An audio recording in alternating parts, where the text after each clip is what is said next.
Tell me if you remember who your first teacher was. Yes, me. Miss Laura Henry, yes. That was my first school teacher. Where was that? Lockhart School, an old building that they tore down, and it was 2 or 3 stories tall with a dome on top. And it was in our first grade on the first floor. 1930, I started the school. And Miss Laura Henry. And my mother didn't take me, but we lived across the street from Baja. And Edward Baja had graduated the year before. So Edward said, I'll take that boy to school, give him rest and everything. So he took me down there. There's a bunch of junior boys hanging around that one big old live oak tree. And they said, Edward, are you starting the school all over? He said, yes, I've got to start school at this point. I'm going to start school. So that's when I started school. Terrell, do you remember your first teacher? Yeah, Miss Ola Chamberlain. I started at McMahon. We lived out at McMahon, and I had more to deal with Lockhart from 1926 to 1930 when we moved to Live Oak County on your grandmother's place down in Live Oak County. So my dealings would be between 1926 and 1930. What was your best subject? Huh? What was your best subject? What did you like to do? What course? I liked math pretty well. Yeah, math is one of my better subjects. What was your favorite subject? Girls.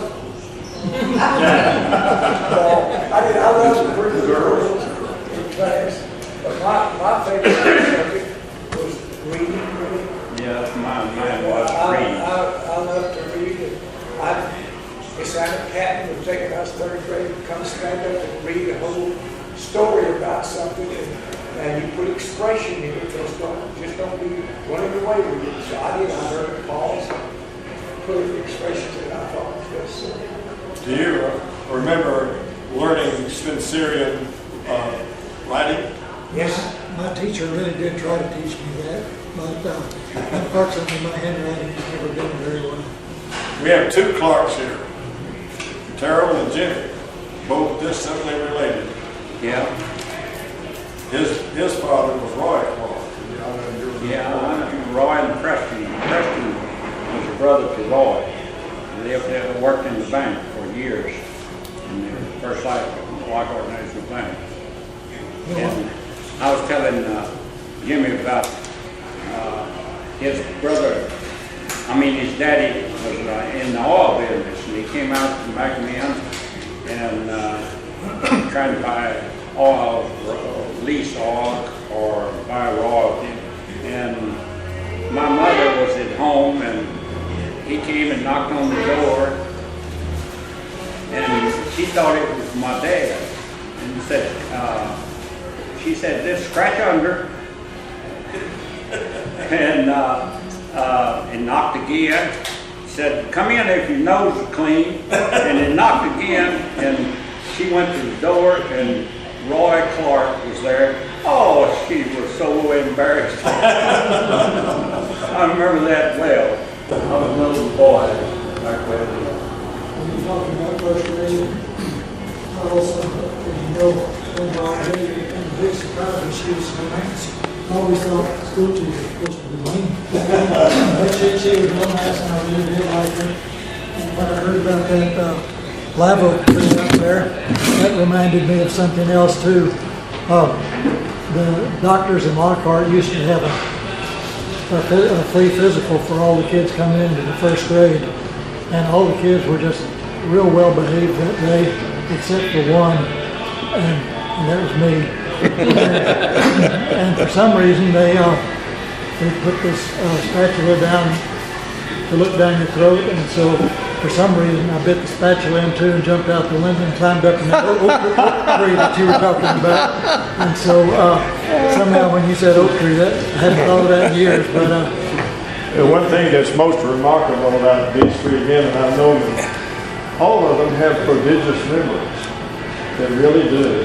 And I grew up with Jimmy, and if I want to know anything, I'll ask him, because I have forgotten, but Jimmy never forgets anything. He's just like an elephant. And Terrell's the same, and Joe is also. Joe and Terrell know more about Lockhart than anyone I've ever come across. So if you ever want to know what happens, for example, you mentioned there were several hotels. Tell about the Moon Hotel and how it started. I know you know. I don't know.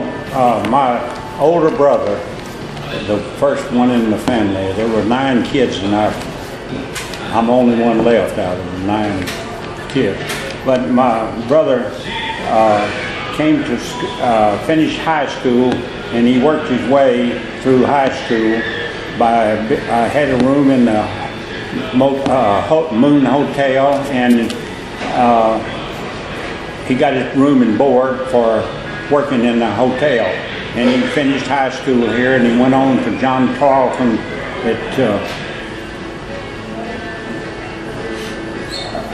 up the country here with John Tarleton. He got his engineering degree there. But while he was working there in the Moon Hotel, my dad delivered produce the year round to all the hotels and all the stores and everywhere, and I went with him a lot of times. In 1937, the Moon Hotel that's when my brother was working there, and my dad and mother pulled up in front of the hotel, and there was where the Ford shop right now, they had foundation holes dug about 3 feet square and about 3 feet deep. Well, I was a little boy, and I run and jumped in every one of those holes back in 1927. I told Billy Clark that. Oh, for that, there's 30 or 40 big holes dug there before they built that building. We had a legendary sheriff in Caldwell County for many years. Oh. His name was Walter Ellison. Oh, yeah. And I'd like for all of you to recount some of the memories you have of Walter Ellison, and in particular, if any of you were around and knew about it, there was a football game, a regional football game with Columbus, during which time one of the Columbus fans, a little bit inebriated, made the mistake of striking his deputy. If you have some comments, I'd like to hear that. I remember it very well. Okay. They ran an excursion train from Columbus to Lockhart, Texas, and they got off there at the old SAP depots where it was. If you remember where the SAP depot was down. That's Walgreens, right where Walgreens is right now. there. And half the people got off the train were drunk. And of course, we were a dry county, but we didn't have any liquor in this county. And Walter Ellison, he took care of that situation. There were bootleggers running all over down the oil field down at Ragtown and all that stuff. But it was a cold. I was there, a winter night, raining, and wasn't any room to sit. The stadiums were packed, and it's all right. Walter Ellison said it's fine to come out as long as you sit on the ground or put your knees on the ground. I didn't sit on the ground. I put my knees. Well, there were 2 guys standing next to me with a blanket over them, a short guy and a tall guy, and they'd go holler out, Andy, Rooney, something else. We got Lockhart on the stuff, and Mr. Ellison came by and says, sit down, sit down, sit down. And one of the men said, who's that little SOB think he is? Mr. Ellison heard it. He whirled around. He said, I told you to sit down, and he kicked that man on his shin with his foot, just side like that. This guy reached over to grab his shin, and when he did, he rocked him in the head with a 6-shooter and knocked the man out, and the other guy sat down. He didn't kneel down, he sat down. And he hollered, Tom, I got another one, haul him in. So that every time you'd see a crowd, you'd see Walter Ellison's 6-shooter go up in the air, and he's knocking somebody out of the cold. And that night, when the train was to go back, half of the people that came up were in the Lockhart jail. And to go through Columbus, I know going to Columbus one time with Mary Story. I was selling real estate with Mary when I was young. And we went through Columbus and stopped to eat breakfast there. And she says, for God's sake, Joe, don't say anything about we're from Lockhart. I said, need not worry, I'm not going to say anything about it. Walter Ellison, you walked the chalk line. The black people were literally scared to death of him. They called him Crippled Jesus. And on they went. But Walter Ellison was a good man. He and Miss Ellison never had any children. They didn't really legally adopt Margaret Langham, but she was considered their daughter and inherited his wealth when they both died. And Margaret's children, two of their daughters, came to see me here when Margaret was buried. He said, I didn't know Margaret had died and was buried that day, but I think your brother came to her funeral. Yeah. He came to her funeral. They told me she married a Lockhart boy, A.O. Hinkle, yes, that became the controller for Exxon. That's right. And A.O. was a mighty fine man. Yeah. I can tell you some tales about Walter Ellison. They had the fairgrounds out here north of town. They had a big fairground, and they used to have a racetrack right there where the Albright House and right east of the American Legion, right there now. It had a racetrack with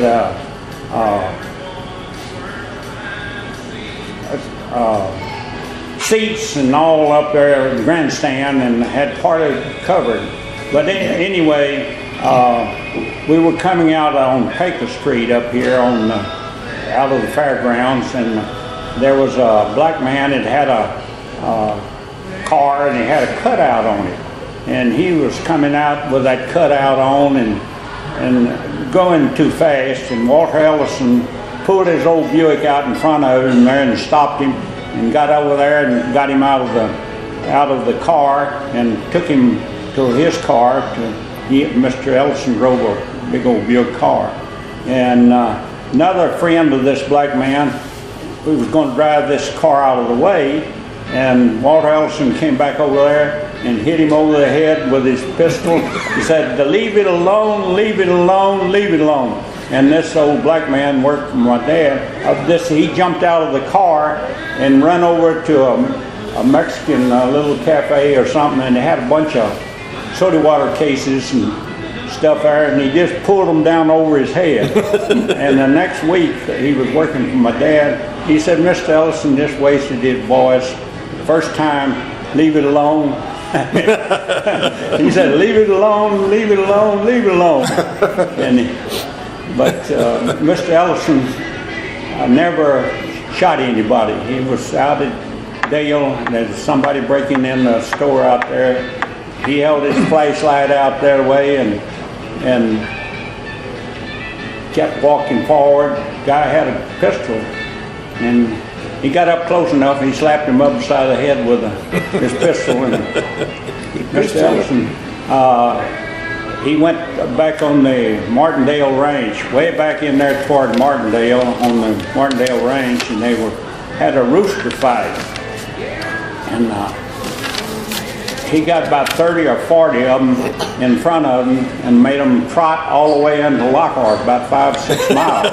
And I had one of the Ancira Mexicans working for him. He was in the bunch, and he said he got blisters on his heels, but he had to keep running. And he marched them right in town, 30 or 40 of them. He broke up a chicken fight back in there. Mr. Ellison was a good And so was his wife. So was his wife. She was. Where were you on Pearl Harbor Day, and what do you remember? I was getting ready to ride my bicycle to the movie with Jimmy Patton, and he said, "Have you heard?" And I said, "What's Pearl Harbor?" Things like that. But I remember it very well. I guess I was 14 then. I do too. I had been to the movie, Baker Theater, Sunday afternoon, and I came out about 4 o'clock.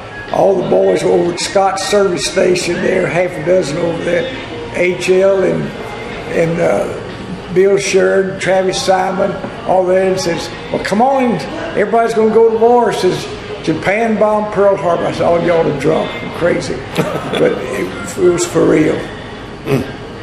I was down near the Clear Park Creek, and I got news. I think my dad came down there and said they'd bombed Pearl Harbor. And I thought, well, I knew it was in bad shape then. What do you remember about Clear Fork Creek and the San Marcos River? What was it like then compared to now? Gosh, I don't know what it's like now, but it is a place where I spent a lot of happy hours. I learned to swim at Fentry's and used to go down to Clear Fork, about 3 miles behind our house. And then when they built the state park, I used to ride my bicycle out there to go swimming. And one of the bad things was you'd ride your bicycle out there on July Day and it's closed for cleaning. And so, but anyway, I have a lot of happy memories from there. I don't know what it's like now. I can remember Clear Fork and Plum Creek being on an awful rise in 1936 when the Plum Creek Railroad Bridge washed over. That's right. And that was something to see. I remember that happened on a Saturday night, and someone from Dale knew that the train came through about 9 or 10 o'clock that night, and that train had no warning that that bridge was out. It was just going all out into the creek. He swam with his horse, swam that body of water, and got up on the railroad track, rode his horse down as far as he could with a flashlight, and he saw the train coming. He was waving, and he stopped the train and told them what had happened, and that saved that train from going in it. And then on Clear Fork, that same flood, old Holter used to tell this to me all the time. They had the feed store here, and the Holter's place was out on the old Fentry's Road, and Clear Fork came through it. Well, they had a Mexican tenant house down in the lower part of the field there, and it was, water was up, and all the Mexicans were up on the roof of the house. And there was a man and his wife and children. Holter could tell you exactly how many kiddos were there. Well, he got on his horse and swam the horse, and when he'd take the mother first, swam her back, went back, began to put kids. He couldn't put more than one person on the back of his horse at a time, and the water would just kept rising. And his daddy said, "Son, I'm afraid that horse is going to give out, and you're going to give out, and you're going to, the horse and all of you are going to drown." He said, "No, Daddy, I'm going to go back and get the last one." And he went and got it, but he saved all that family. And Holter used to tell me that story quite often at the feed store about that. But I remember crossing on Barchett Loop there, Edisburg, Clear Fork does. What was the man that had the little service station? Stevens. The Stevens had a service station there, and he supposedly caught a 30-pound catfish. Well, of course, everybody laughed about that. Said he had a trap, and he trapped that catfish. Came down Clear Fork in that 1936 flood. 1936, the old bridge stayed for years out there. The banisters and all, steel banisters, on the Callahan place. I had that place leased for 40 years there. My son owns it now. But that washed that out, and in Clear Fork it washed over a half a mile out, in Harold Martindale, one of the Martindale boys there, had the contract to build it with mules and scrapers, just Fresno and scrapers. They did it back in 1936. It was a bad flood back there then. We lived in Live Oak County. They didn't have the dams up there on the Colorado River then. And my brother lived in Austin, and we drove up from Live Oak County to check on that flood up there, and Austin was flooded. Man, it just nearly washed Austin out way in 1936. Yeah, the water was almost up to the school for the deaf. Yeah, that's... Calcasieu was down on 1st and 2nd Street, and they used to have the signs on the board that had a wooden fence across the back of the yard there on 1st Street. 1935 flood, a line across here. 1936 flood, a little higher up here. That's how high the river got up in Austin back in 35 and 36. Yeah, just like the Washington Way. And we had water down here. Plum Creek on the Austin Highway looked like the Pacific Ocean. It was all just nothing but water. Of course, it come up in a hurry, But it went down in a hurry too. You might have to sit there a day before it went down. You could cross, but The old that's what it bridge is was. still there. Yes, the old bridge is still. Who was your family doctor? Dr. Keith Alexander was mine, McMahon. He had Dr. Keith Alexander. Jimmy? Mostly Dr. Abner Ross. Who? Abner Ross. W.P. Morgan. Dr. Morgan Wow. delivered me January the 19th, 1924. I had my 89th birthday day before yesterday. And my mother said there was snow, sleet, ice on the ground that night about 9 o'clock. Said my mother and dad decided to go to bed. They chucked the little wood heater and got the fire going, so they went to bed. My mother kept saying, I think the baby's due any hour. My daddy says, oh, just turn over and go to sleep and forget about it. And she said, I can't. And so anyway, he got up and called Dr. Morgan. And Dr. Morgan came. And my mother said the sweetest music she ever heard was those chains playing a tune coming, that little Buick coupe he drove here, clinkety, clinkety, clinkety, clink, heard it coming to the house. And I was born in a couple of hours after he got there. But the beauty part about Dr. Morgan is we all loved him. He delivered, I was the first child he had delivered, and he delivered my sister Emma next to me. And whenever after he had retired, he and Miss Morgan would be at church. And if he'd see any of his babies, as he'd call them, come here, come here. Of course, all of us kids would flock over there. He gave each of us a nickel to buy an ice cream cone after church, which you can get a double dip for a nickel. But everyone loved Dr. Morgan. And of course, his son, Dr. Bill Morgan, went to Austin as the first internal medicine doctor that Austin had.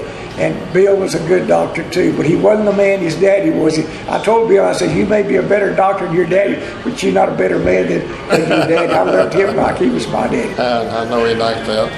Well, I think we could go on for another week or more, but I really appreciate all of you coming, and I had a special invitation to the mayor of Lockhart to come here to give you a little presentation. So I want the mayor to do that, if you would, please. We've talked about doing this for a long time because there's so much wealth of information and stories and good storytellers in town that people would love to be entertained by those stories. And I want to thank Harry for inviting y'all down and putting this and sharing your memories. And just as a small token of the city's appreciation, I just want to present you with a little certificate, which says, by virtue of my authority as mayor of the city of Lockhart, I here appoint you, Carol Clark, Joe Henry Bunch, and Jimmy Clark, Lion King for the day. With all the privileges, rights, and accompanying that title. I don't know what that gets you. That's just something for you to keep in memory of the occasion. Thank you very much. Thank you. Thank you. And thank you all. Okay. Any other questions for the youngsters? Where was the Moon Hotel? Where was the wage? The Moon Hotel. Located Oh, right. the Carter Hotel is right where the Saving Loan used to be, right on the corner the northeast corner of the square. The Alhambra was down off of the square, right down Vogel's Furniture Company, using it for a storage. Across from the fire department. Huh? Across from the fire department. Yes, across from the fire department. The Moon Hotel was across from the Ford shop, right directly across from the Ford shop. And the Texas Hotel was up, you know where it was? It was on Blanco. Blanco, on Blanco Street. North of Mrs. the Eves on the Texas Hotel. It's north of the Ford shop. I've been in every one of them when my dad would deliver groceries, fruit and vegetables there. The Moon Hotel was, Mr. Moon used to own a saloon. He had a saloon on West San Antonio Street behind the corner drugstore there, some of those buildings. And shortly after they closed the saloon, I think he died, and Mrs. Moon was a widow with a son and a daughter. And I think they lived where the hotel was, but she began to build and add on Moon Hotel. Mrs. Moon, I remember her as a kid going with my daddy to deliver laundry there at the old hotel, and she's strictly a businesswoman, but she meant what she said, and everybody respected Mrs. Moon. But she was a mighty fine lady and ran that hotel by herself till her son and daughter got old enough to help her run it too.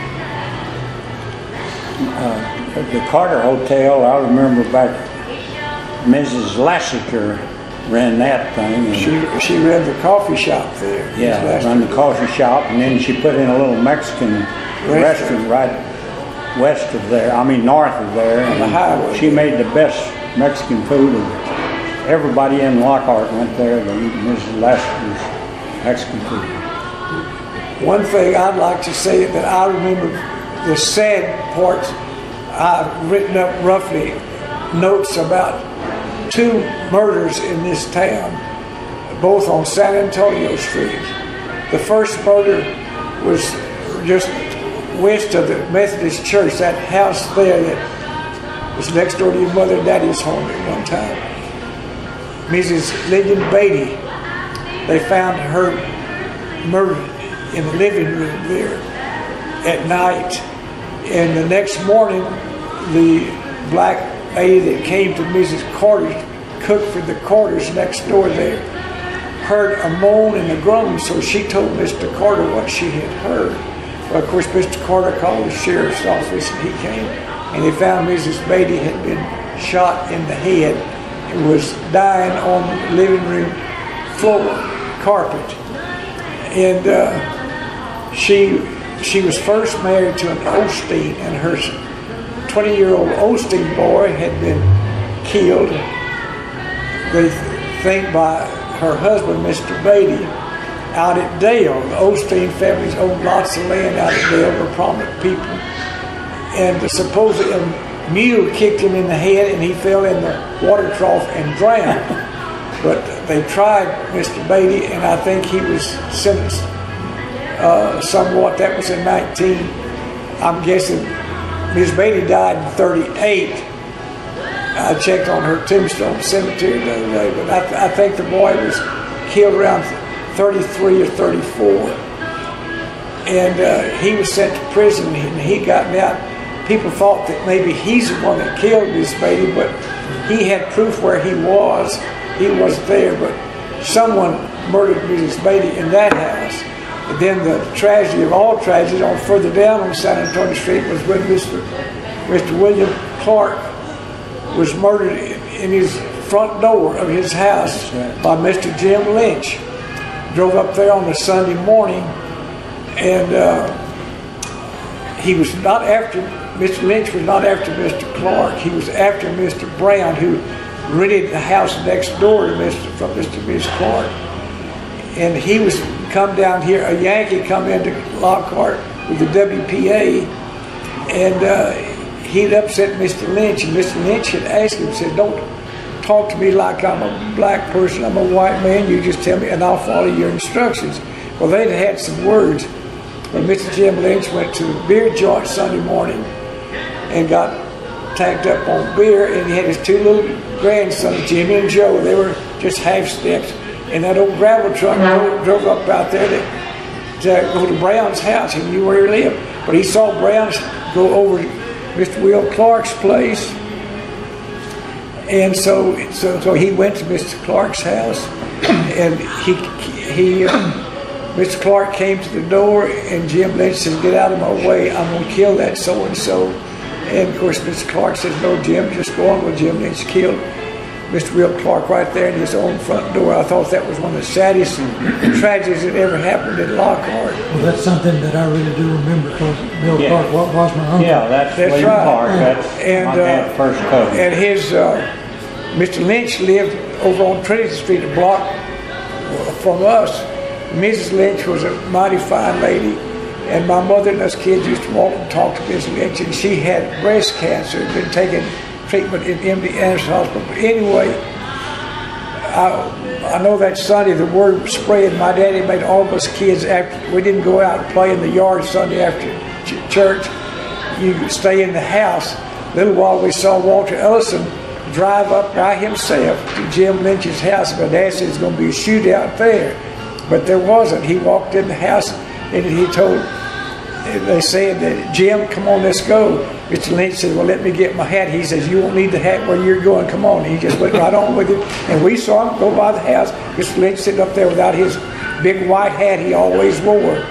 And then Ms. Lynch died while Mr. Lynch was in the penitentiary. And I remember them bringing him home under guard. And they spent the night at the Lynch house before Mrs. Lynch was buried the next day. But that was a horrible, horrible tragedy for Mr. Will Clark to be murdered in his own front door, and Miss Sally had to face all that the rest of her life. It was pitiful. Those are two murders in this town that I remember as a kid that I always thought was just pitiful. Well, let me ask you this. You mentioned the baby that got killed. What relationship were they to Lee and baby? No, you're not kin to your baby son. Okay, that's but you probably remember Jeff, and do you remember Jeff, Irma Bay Jeff playing football for Lockhart? Yes. That was his mother. Okay. Jeff and Irma were brothers and sisters, and that was their mother. But they were no relation? No, they were not related to your baby line son. Well, what happened to that Yankee Brown that should have been out of town already? What did she say? I didn't understand what you said. What happened to the Yankee with the WPA? He got out of town in a hurry. He got out of Lockhart in a hurry, they said. I don't know. I never did know the man, but Mr. Lynch had a very high temper, and he had been in the grocery of that building where Smitty's new party is. That was used to be Mr. Lynch's grocery store downstairs, and Mr. and Ms. Lynch lived upstairs. It's a very nice building, nice grocery building. But the Depression broke Mr. Lynch, and that upset him. And they moved to Arizona, and he killed a man in Arizona over something I don't recall now. I remember my mother and dad and uncles talking about, because everybody knew Mr. and Ms. Lynch and liked him, traded with them, bought groceries from them.